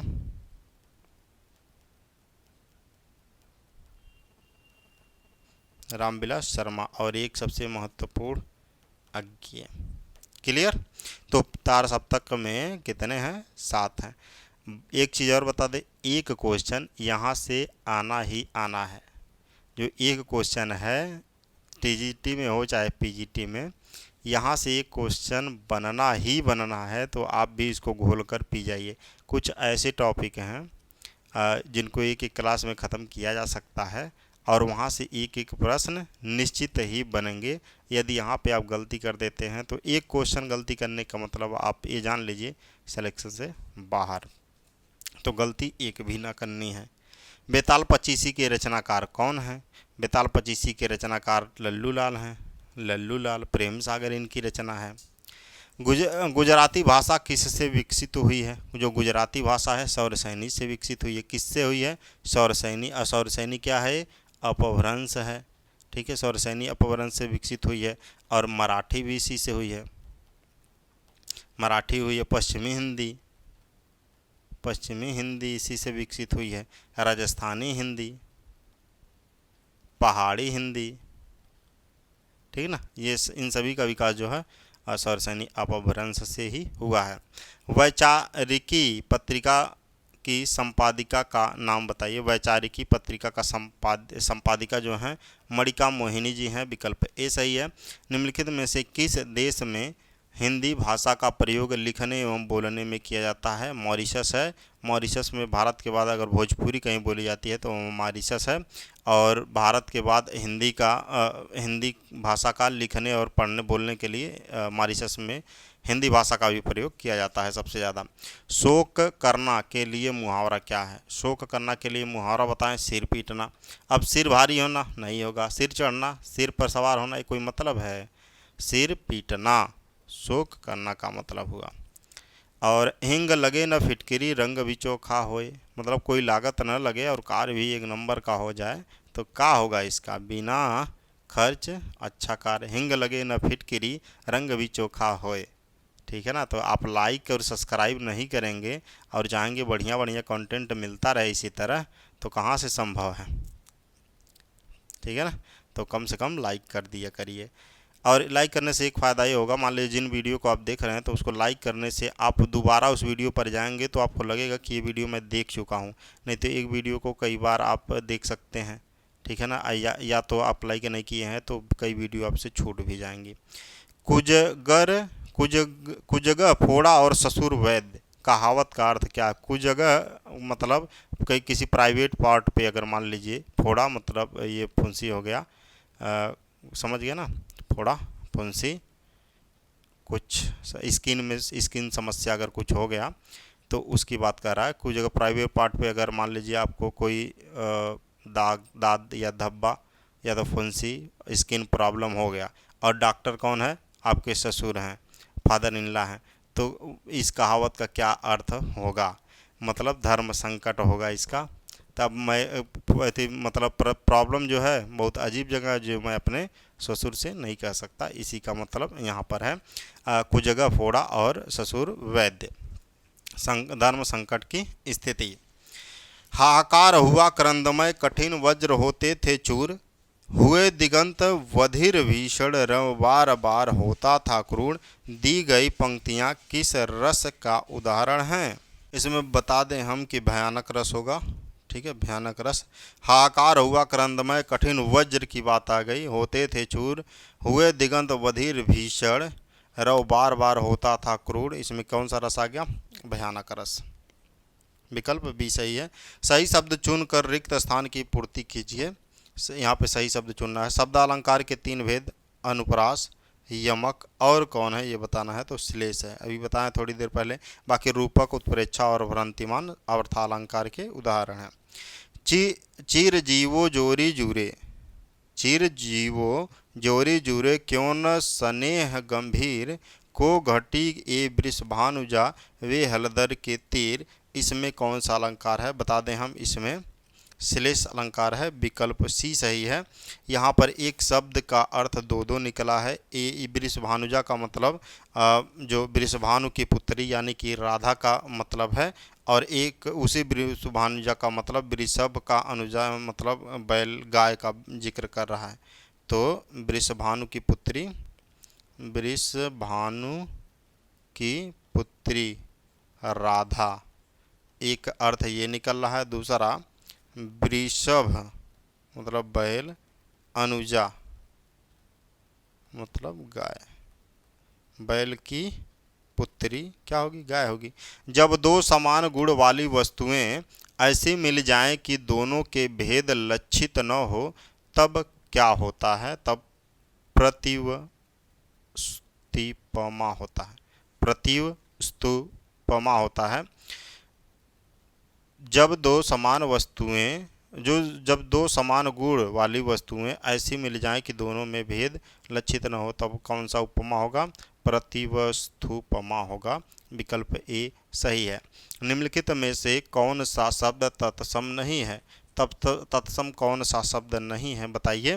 तो जो कपाट है, कपाट का तद्भव की देखो, कपाट तत्सम है, कीटक तत्सम है, कूची तत्सम नहीं है, ये क्या है? तद्भव है। और कूची का तत्सम इसका होगा तत्सम कूचिका, क्या होगा? कूचिका होगा, कूर्चिका तत्सम होगा। और कपाट का तद्भव क्या होगा? किवाड़ होगा। कीटक का क्या होगा? कीड़ा होगा। और कुंभकार का क्या होगा? कुम्हार होगा। क्या? तद्भव। निम्नलिखित में से कौन सा शब्द तद्भव है? तद्भव शब्द इसमें से बताइए कौन सा है? तो पक्ष, पक्षी, पतन, पत्ता जो है तद्भव है, इसका पत्र तत्सम होगा, ठीक है ना। तो पत्ता का क्या होगा? तत्सम पत्र। उसके बाद चलते हैं, निम्नलिखित में से कौन सा शब्द तत्सम है? तत्सम इसमें से बताइए। 16 का तत्सम होगा षोडश, श्रोता का सुप्त होगा, और शोभन का शोभन ही है, विकल्प बी। विकल्प बी जो है यह तत्सम है, इसका सोहन तद्भव होगा। और सोना का क्या होगा? स्वर्ण हो जाएगा, तत्सम। क्लियर। किसी शब्द में, किसी वाक्य में कर्म कारक नहीं है। किस वाक्य में कर्म कारक नहीं है? कर्ता ने कर्म को नहीं होना चाहिए उसमें। तो देखिए, को इसमें है, को इसमें भी है। अब देखिए, ग्वाला गाय दुहता है, ग्वाला गाय दुहता है, ग्वाला गाय को दुहता है। को यहाँ पे नहीं लग रहा है कि छिपा हुआ है। बालक रोते रोते सो गया, बालक को रोते रोते थोड़ी हो गया, बालक रोते रोते सो गया। विकल्प ए जो है यहाँ पर सही है, इसमें कर्म कारक का प्रयोग नहीं हुआ है। भारतेंदु बाबू हरिश्चंद्र का जीवन चरित्र ग्रंथ के रचनाकार कौन है? तो भारतेंदु बाबू हरिश्चंद्र का जीवन चरित्र ग्रंथ के रचनाकार राधा कृष्ण दास हैं, जो फुफेरे भाई थे उनके। ठीक। मैथिल कोकिला के नाम से कौन से कवि जाने जाते हैं? मैथिल कोकिला के नाम से विद्यापति को जाना जाता है। विकल्प ए सही है। राजमती को छोड़कर विशल देव कहाँ गया था? राजमती को छोड़कर विशल देव कहाँ गए थे? उड़ीसा गए थे। विकल्प बी यहाँ पर क्या है? सही है, राजमती को छोड़कर उड़ीसा गए थे। और इसको याद करने का टिक बताए थे, 20 नर, नरपति नाल, नरपति नाल इसके क्या हैं? रचनाकार हैं। तो उड़ीसा गए थे राजमती को छोड़कर विशल देव। बर्बरता की पहली सीढ़ी से सभ्यता की अंतिम सीढ़ी तक युद्ध मनुष्य जाति का साथ देता आया है, यह कथन किसका है? तो युद्ध और नारी शीर्षक से महादेवी वर्मा का कथन है। महादेवी वर्मा का यह कथन है। कौन? यही, बर्बरता की पहली सीढ़ी से सभ्यता की अंतिम सीढ़ी तक युद्ध मनुष्य जाति का साथ देता आया है, युद्ध और नारी रचना से। यहाँ तक क्लियर है। बात करें उत्साह का, तो इसके रचनाकार निराला जी हैं, सूर्यकांत त्रिपाठी निराला। जीवन का व्यवसाय शायद कुबेरनाथ राय की रचना है, कंफर्म नहीं है इसलिए मैं अभी नहीं लिख रहा हूँ। और मजदूरी और प्रेम सरदार पूर्ण सिंह की रचना है, ठीक है ना, सरदार पूर्ण सिंह की रचना है। अब बताइए कि जीवन का व्यवसाय किसकी रचना है। निठल्ले की डायरी नामक हास्य व्यंग निबंध संग्रह के लेखक कौन है। निठल्ले की डायरी जो है इसके रचनाकार हरिशंकर परसाई जी हैं। विकल्प डी सही है। निम्नलिखित में से अष्टछाप के अंतर्गत न पड़ने वाले कवि का नाम है। निम्नलिखित में से अष्टछाप के अंतर्गत न पड़ने वाले कवि का नाम बताइए। तो बता दें सुंदरदास जी हैं। विकल्प बी सही है। हम बताए थे एक न च ग छ, एक ट्रिक ये था और एक था पकशक, ठीक है, पक्षक। ये वल्लभाचार्य के हुए और ये विट्ठल नाथ के हुए। अब देखिए पक्षक में आ जाएंगे, वल्लभाचार्य के शिष्य हैं कुंभन दास, क से कुंभन दास, परमानंद दास और स से सूरदास, क से कुंभन दास। और नंददास जो हैं एक कृष्णदास हैं, इसमें कुंभनदास दो बार बता दिए हैं। नचगच में न से नंददास, च से चतुर्भुज, ग से गोविंद स्वामी और छ से चित्त स्वामी हुए। तो विकल्प बी सही है। सुंदरदास इसमें कहाँ से आ गए। और 1565 में इसकी स्थापना हुई थी किसकी, अष्टछाप कवियों की। भारत बोली न जानही जाके कुल के दास, यह कथन किस कवि का है। भाषा बोली न जानही जाके कुल के दास, यह पंक्ति है, यह कथन जो है यह केशवदास का है। यहाँ पे देखिए केदास आया ना, केशवदास, ठीक पहचान लीजिएगा इससे। घनानंद की पंक्तियाँ किस भाषा में हैं। घनानंद की पंक्तियाँ जो हैं ये ब्रज भाषा में हैं और ये रीत मुक्त के कवि हुए, रीति मुक्त के कवि हुए, रीत मुक्त धारा के कवि हुए ये, ठीक है। इनकी अगर रचनाओं की बात करें, घनानंद की रचनाओं की बात करें हम, विरह लीला, कोकसार, सुजान सागर, ये इनकी रचनाएं हुई। किस रचना को छंदों का अजायब घर कहा जाता है। छंदों का अजायब घर कहा जाता है रामचंद्रिका को। रामचंद्रिका को कहा जाता है। तुलसी राम की आत्मकथा है ये। क्या, सॉरी, मणिकर्णिका पर नहीं पहुँचे अभी, तो हैं छंदों का अजायब घर पे। तो यह रामचंद्रिका को कहा जाता है जिसके रचनाकार केशवदास हैं, ठीक। रामचरितमानस के तुलसीदास हैं। और चंद छंद वर्णन की महिमा जो है गंगा कवि की है। पृथ्वी राज रासों की बात करें तो चंद्रवरदाई की रचना है। मणिकर्णिका की बात करें तो ये तुलसी राम की रचना है और तुलसी राम की आत्मकथा का इसमें वर्णन है। गंगोर्मी का संधि विच्छेद बताइए। गंगाधन उर्मी होगा। विकल्प डी सही है, गंगाधन उर्मी। बहुत आसान सा क्वेश्चन है। उसके बाद आते हैं हम लोग सूरदास के काव्य किस भाषा में हैं। जो सूरदास के काव्य हैं वो है किस भाषा में हैं ये बताना है आपको। तो ब्रज भाषा में है। इसमें कौन सी बड़ी रॉकेट साइंस है। तो वो जब सूरदास की भाषा पूछ ले तब। इनकी रचना सूरसागर भी है, सूर सरावली भी है। सूरसागर, सूर सरावली भी है। और लहंदा, लहंदा जो है किस स्थान की भाषा है।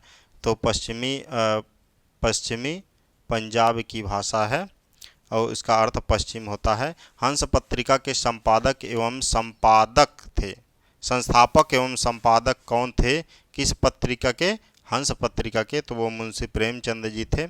विकल्प ए सही है, मुंशी प्रेमचंद जी थे।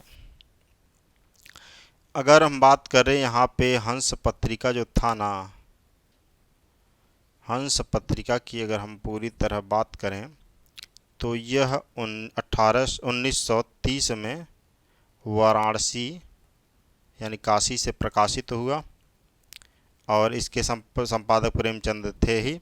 इसका पुनः जो प्रकाशन हुआ, पुनः प्रकाशन ये 1986 में राजेंद्र यादव ने करवाया, राजेंद्र यादव के द्वारा हुआ। काकल्य वर्ण कौन सा है? काकल्य वर्ण की बात करें, नाम सुने हैं क्या आप? काकल्य वर्ण ह है। कंठ से निकलकर ध्वनि झटके से जब बाहर जाती है ना, उसे काकल्य ध्वनि कहते हैं। और ह इसका एग्जाम्पल है। भारतेंदु ने अधिकतर किस भाषा में काव्य की रचनाएं की? भारतेंदु जो है काव्य की रचनाएं अधिकतर किस भाषा में किया उन्होंने? तो ब्रज भाषा में किया। इनकी बहुत सारी रचनाएं, जैसे भक्त सर्वस्व, होली, प्रेम मालिनी, प्रेम माधुरी, प्रेम तरंग, प्रेम प्रलाप लिखेंगे तो खूब समय लगेगा, ठीक है ना। तो आप इसको रिवीजन कर सकते हैं, बार बार लिख भी सकते हैं वीडियो पॉज करके। आचार्य रामचंद्र शुक्ल, इसमें आदिकाल यहाँ पे नामकरण दिया है, इतिहासकार है, नामकरण है किसका? आदिकाल का, क्योंकि यहाँ पे लिखा है। आचार्य रामचंद्र शुक्ल क्या कहते हैं? वीरगाथा काल कहते हैं। आदिकाल को आदिकाल वीरगाथा काल कहते हैं। हजारी प्रसाद द्विवेदी आदिकाल कहते हैं। राहुल सांकृत्यायन सिद्ध सामंत काल कहते हैं। और मिश्रबंधु प्रारंभिक काल कहते हैं। और आगे चलते हैं। आचार्य रामचंद्र शुक्ल ने प्रथम उत्थान काल का समय कब से माना है? तो 1925 से 1950 से विक्रमी संवत तक माना है, ठीक है ना। विक्रमी संवत तक माना है, तो इसमें 57 वर्ष दोनों में से 57 घटाइए, जितना आएगा वही हो जाएगा आपका। तो विकल्प यहाँ पर सी सही होना चाहिए, अगर घटाते हैं आएगा यही। विनय पत्रिका किस भक्ति काव्य परंपरा की रचना है? तो राम भक्ति काव्य परंपरा की रचना है, विकल्प बी सही है। जब विनय पत्रिका है और किसकी रचना है? ये तुलसीदास की रचना है, तो यहाँ पे राम भक्ति काव्य परंपरा के अंतर्गत यह आएगा, ठीक है ना। ब्रज भाषा में रचित है विनय पत्रिका, ब्रज में। आगे चलते हैं। निम्न में से कौन सी कृति संस्मरण विधा की नहीं है? संस्मरण विधा की कौन सी नहीं है? मित्र संवाद व संस्मरण विधा की नहीं है। यह केदारनाथ अग्रवाल की रचना है, केदारनाथ अग्रवाल की रचना है, केदारनाथ अग्रवाल की रचना है। और रामविलास शर्मा के पत्रों का एक चीज, ये मित्र संवाद जो है केदारनाथ अग्रवाल और राम विलास शर्मा के पत्रों का जो है संकलन है।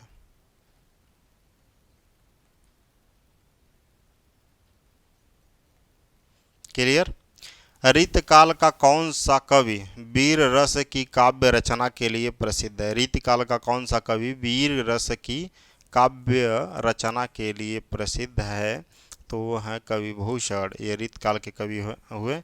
इनकी रचना की बात करें से शिवराज भूषण, शिव बावनी, एक छत्रसाल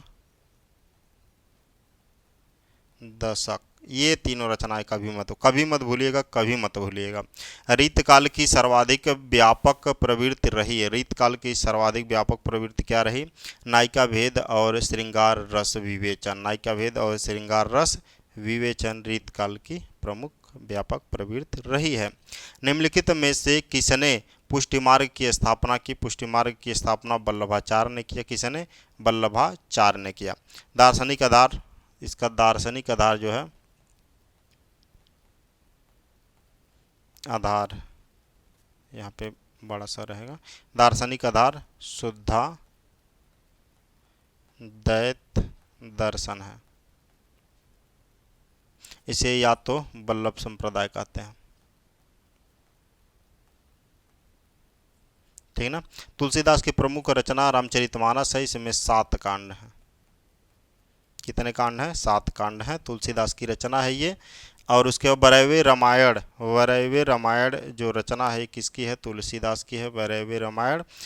केशवदास की रचना एक है विज्ञान गीता, विज्ञान गीता। सूरदास की रचना है साहित्य लहरी, और 2-4 पहले भी बताए हैं, साहित्य लहरी। और उसके बाद नंददास की रचना है रास पंचाध्यायी। ये दोनों लोग अष्टाध्यायी में आते हैं, अष्टछाप कवियों में आते हैं। कृष्ण गीतावली ग्रंथ के रचनाकार कौन है? तुलसीदास है। कृष्ण गीतावली ग्रंथ के रचनाकार कौन है? तुलसीदास जी हैं। तुलसीदास, ठीक है, किसके? कृष्ण गीतावली ग्रंथ के रचनाकार। तो ये रहा आज के लिए 125 प्रश्न, ठीक है, और इसका हम फुल एक्सप्लेनेशन किए हैं। अगर मैं सही से रिसर्च करके आपको वीडियो देता हूँ तो इस प्रकार से देता हूँ, जब मेरे पास बढ़िया समय होता है और मैं बढ़िया से रिसर्च करके आपको वीडियो उपलब्ध कराता हूँ फुल एक्सप्लेनेशन के साथ। और इसी तरह यदि आप 100 प्रैक्टिस कर दीजिए ना, 100 प्रैक्टिस अगर इसी तरह कर दीजिए तो आप एग्ज़ाम में देखेंगे कि कोई भी प्रश्न ऐसा नहीं होगा जो आपसे पढ़ा हुआ नहीं होगा। अगर आप इसको याद कर लेते हैं तो वहाँ पे ऐसा कोई प्रश्न शायद ही आ जाए जो आपसे बच जाए। तो इसके लिए आप पीछे क्यों भागते हैं? आप पढ़िए कहीं से, प्रैक्टिस हमारे साथ करिए, ठीक है ना। अगर आप चाहते हैं लाइव आए तो कमेंट में ज़रूर बताइए कि सर लाइव क्लास, इसका लाइव लें, ताकि आप इसका आंसर भी देते रहें, और समय बिल्कुल इतना ही लगने वाला है वहाँ पर भी, ठीक है ना। चाहते हैं अगर लाइव हम क्लास इसी प्रकार लें तो आप कमेंट में ज़रूर लिखिए कि लाइव लेने के लिए। और ये बता दें, हम एकदम बेहतरीन क्लास है आपके लिए। मैं दूसरे के बारे में तो नहीं बताऊंगा, लेकिन अपना यही स्टाइल है, ठीक है ना। Thank you for listening and God bless you all.